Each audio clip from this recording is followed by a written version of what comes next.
Who facts about Jamaicans they don't teach you about in schools.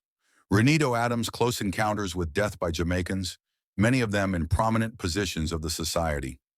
As most Jamaicans familiar with his reputation as a crime fighter can imagine, retired senior superintendent of police, RENITO de Cordova. Valentino Adams has eluded death on countless occasions during his 63 years on Earth. He has been associated with bloody violent incidents, such as the shootout between police and gunmen that left 27 people dead in West Kingston in July 2001, the killing of 7 men at a house in Brayton, St. Catherine 4 months before, and the deaths of 4 people in a house at Crawle, Clarendon 2 years later.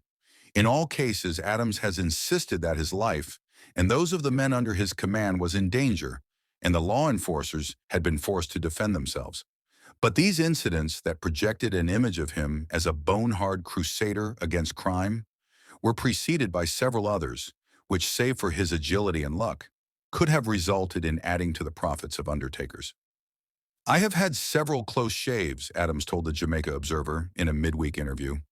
Although it might seem simple, I almost got killed around 2002 when a member of the police force, a detective, was shot dead in a bar at Cockburn Pen. We got the intelligence that the guy who did it had gone to a doctor's office along Red Hills Road, so we put up a cordon outside the doctor's surgery to catch him because we didn't want to go inside. And while he was walking out of the doctor's surgery, he was being escorted out by 2 women. When I approached him, I said in my mind, this guy having done that crime would have hidden his gun. So we didn't approach carelessly, but we dropped our guard a little, he admitted. When we approached the guy and said police, he just took away his right hand from around one of the ladies and drew his gun and bam, bam, bam. I was leading the party in front and 3 shots went off and landed in my bulletproof vest.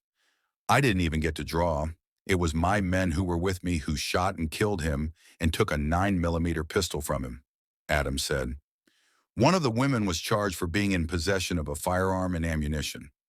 Adams believes that if it weren't for the bulletproof vest, he would have died as the shots landed in the region of the abdomen. That really shook me up. The bullets threw me backwards, and even though I had on the bulletproof vest, I felt that I was physically shot. If it weren't for the vest, I would have been killed, stated Adams. The 2001 West Kingston shooting, for which a commission of inquiry was eventually held, proved to be Adams's biggest challenge, by his own admission. He had seen a policeman shot next to him, and the incident, he said, served as an alert to police personnel that the criminal underworld had superior firepower. A team of policemen went into Tivoli Gardens about 5:30 in the morning and took up our positions, but waited until the day was bright enough for us to move about. We were told that drugs and guns had come in and where the things were being stored. Adams reflected on the bloody foray into the first city's West End. When the search started, we found 1 handgun, and that was when the shooting started.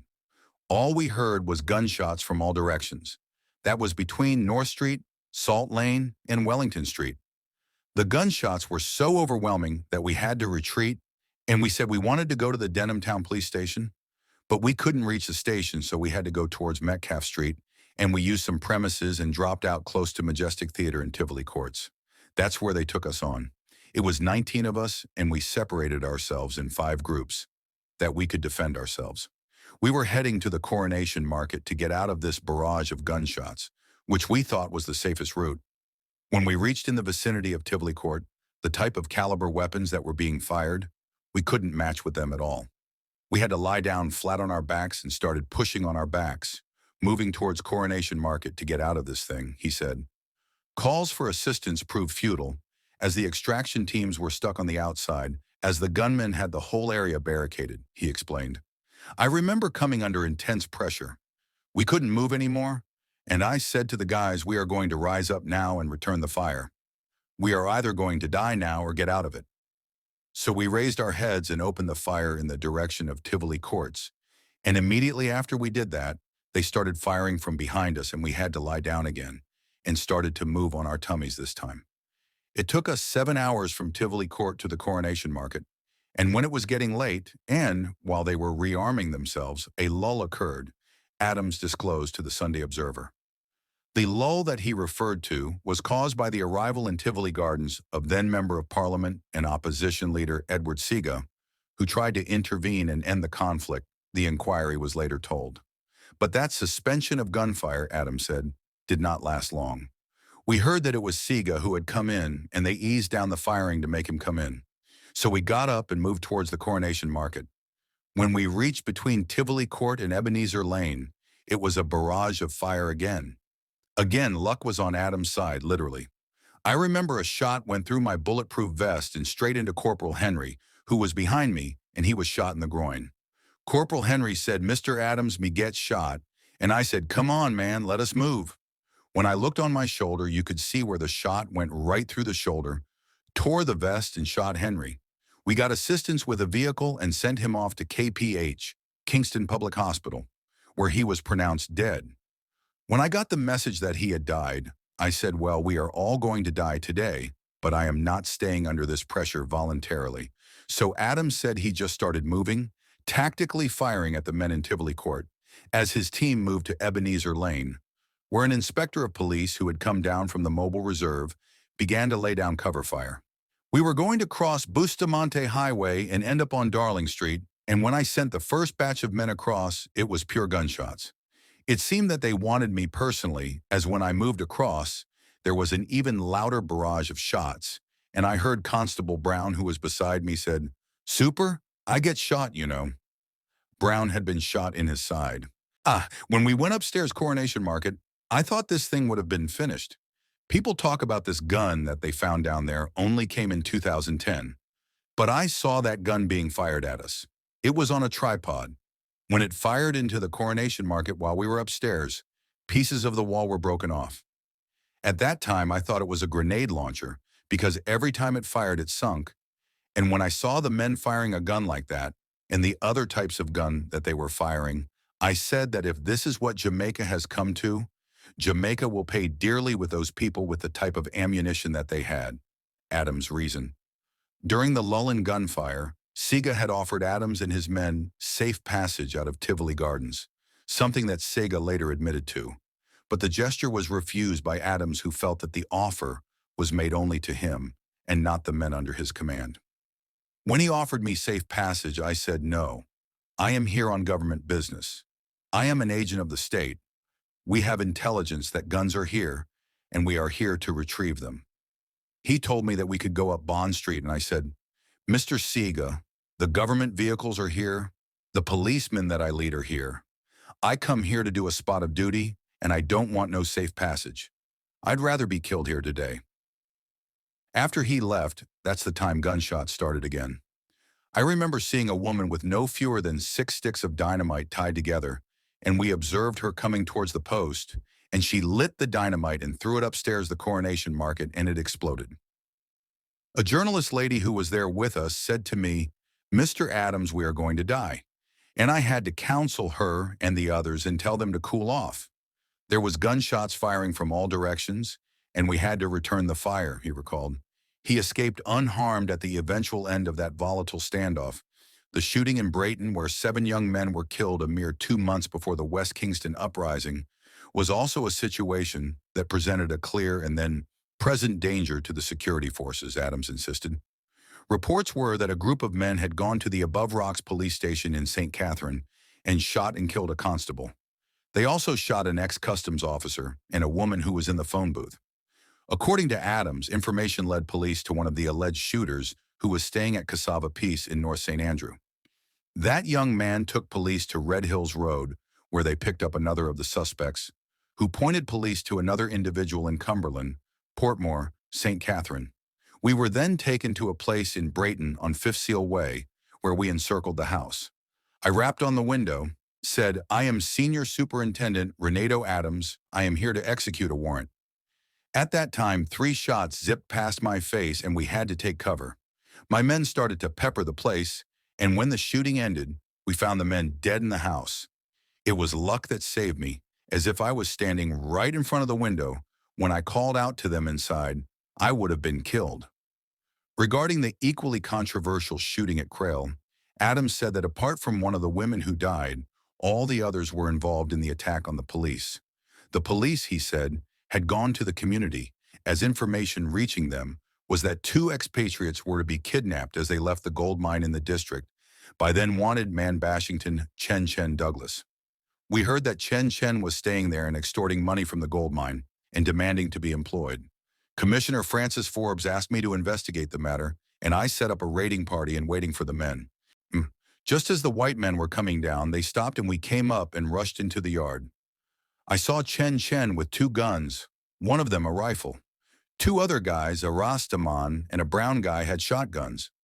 As we moved into the yard, they opened fire, and I went behind a breadfruit tree. At the end of the shooting, 3 guns were recovered, and the 4 people died. One of the ladies, we had no intelligence why she was there. Probably she was at the wrong place at the wrong time. But the other woman was the girlfriend of Chen who used to buy gunshots, bullets, and collect extortion money for him, Adams maintained.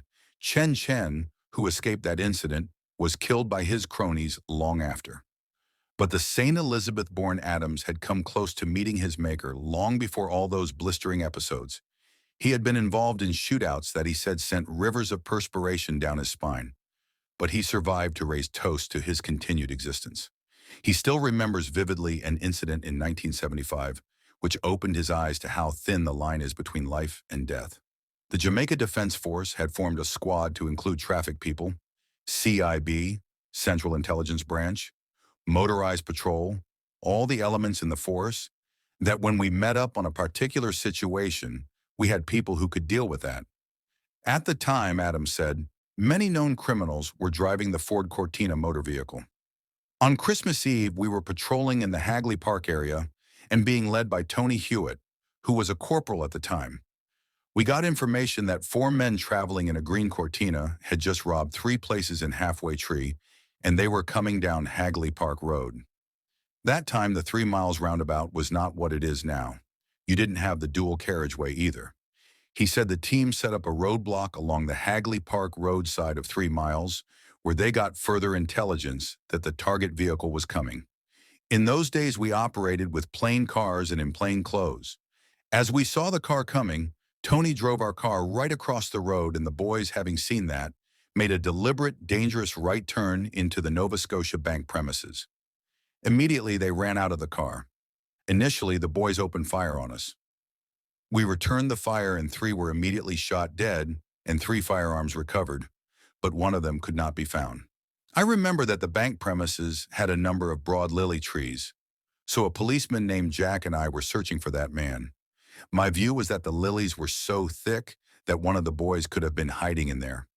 I was in front and had my .38 gun in my right hand, and as I used my left hand to turn away the lily tree, all I heard was bow, and the piece of lily in front of me was shot off and dropped right in front of me.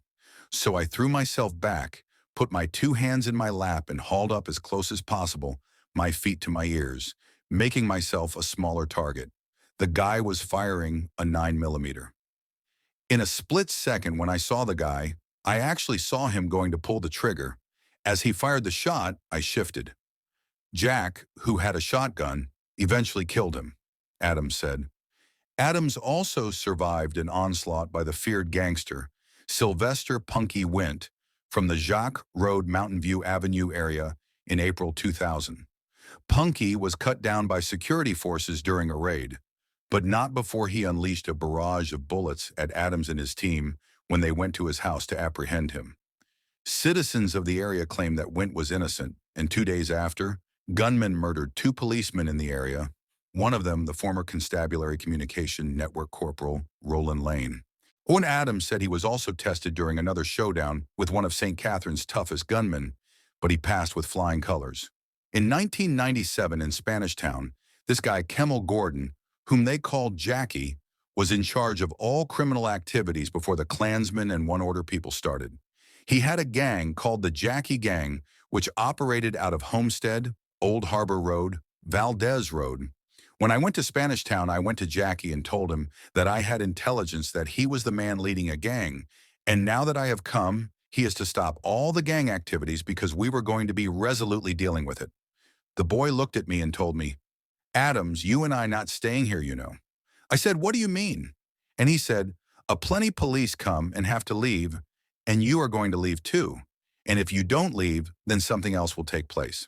We started investigating this guy, and I remember one night they had a dance by Oxford Road, and he was there blocking all the streets, although we gave instructions for him to leave the street. We didn't have the noise abatement law then. He was in a group with a lot of bad men, and I just penetrated the group along with my bodyguards, and I kicked him down flat on the ground. And the story from that night onward in the whole Spanish town was that a bad policeman come here and kicked down Jackie, and he couldn't respond. One night, Adams was on patrol along St. John's Road and Valdez Road when he got a call that Jackie was coming on a motorcycle, and he had on him a .45 Magnum and a Heckle and Koch pistol that the police had tried to find in successive raids but never did. We set up a roadblock right at Valdez Road where he lived, and St. John's Road. We heard that he was coming from St. John's Road. We saw this bike coming at high speed, and when he saw us, he just jumped off the bike, dropping it, and shouted to me, "Adams, a what is?" And bam, bam, bam, gunfire in my direction. When I saw him draw the gun, I threw myself to the left, and the rest of the policemen opened fire at him, and he was shot and killed, and the two guns recovered. Ironically, we found a map in his pocket with a path well drawn to my house in St. Jago Heights marked Adams' house, said the decorated crime fighter, who also survived mortar and grenade attacks from rebels when he went to the African country of Namibia as part of a United Nations peacekeeping mission in 1989. Having had to face the fury of other gunmen, including the feared Starsky, Sandakan, Nathaniel Natty Morgan from Riverton City, Gigo Gordon from Seaview Gardens, and another Spanish Town gangster called F. Up, who used to pull off a robbery every Tuesday night for an extended period, Adams is now enjoying another phase of his life, running his security business and caring for those close to him.